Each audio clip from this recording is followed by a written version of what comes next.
आपण माने जानी थिबे 15-20 दिन हेलानी भारत वर्ष एवं राज्य रे जो खबर चर्चा रो शिरोनामा पलटिछि स्वाधीनतार 77 वर्ष परे खाद्य अभाव मृत्युवरण करिबा एभली एक कलंकित अध्याय नुआ सरकार समय रे जा घटिछि ताकू आमे समस्त निंदा करचु। आपण माने जानिछंती आंब टाकुआ जाऊ खाई कंधमाल जिला दारिंगबाड़ी ब्लॉक मांडीपंका गाँव दुई जनकर अमूल्य जीवन जाइथिला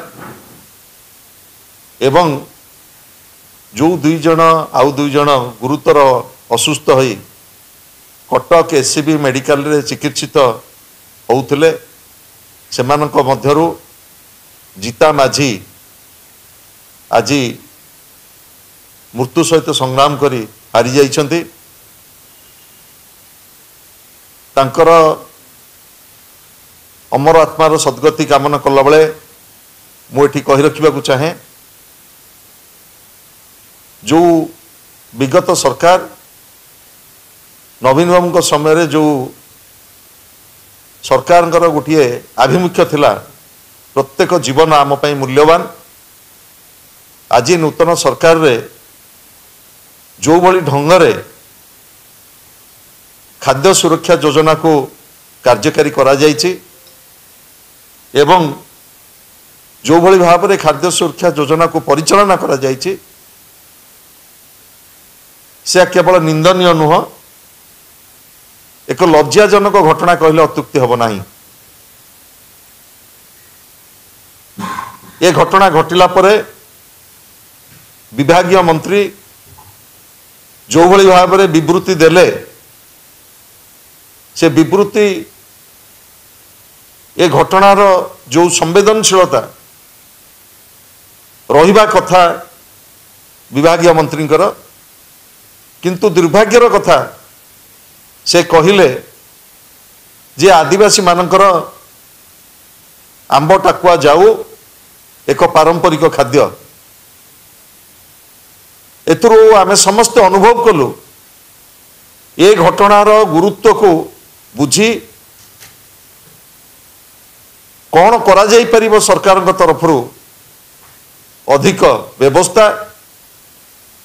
ता उपरे लोकापत न करी से जो भली भाव में आभिमुख्य पोषण कले एवं ये मृत्यु को ग्रहण न करी जो भली भाव में कहिले आंब टाकुआ जाऊ आदिवासी मानक पारंपरिक खाद्य से खाद्य खाई तृतीय जीवन आज चलीगला। ये अमूल्य जीवनटी आम समस्त को वर्ष वर्ष धरी चेताई दब दशंधि ऊर्ध्व समय धरी जेतेबेले भारत वर्ष रे खाद्य सुरक्षा योजना कार्यकारी होउची जातीय खाद्य सुरक्षा योजना राज्य खाद्य सुरक्षा योजना सेतेबेले खाद्य अभाव आंब टाकुआ जाऊ खाई गोटे अमूल्य जीवन चली जिबा ये सरकारंकर अपारगता एवं विफलता को पुणी थरे प्रकाश करुछि। मु दाबी करी तुरंत एभली दायित्वहीन मंत्री जी एभली मंतव्य दौरान से तुरंत इस्तफा दियंतु एवं जो भली भाव में दारिंगबाड़ी मांडीपका गाँव रे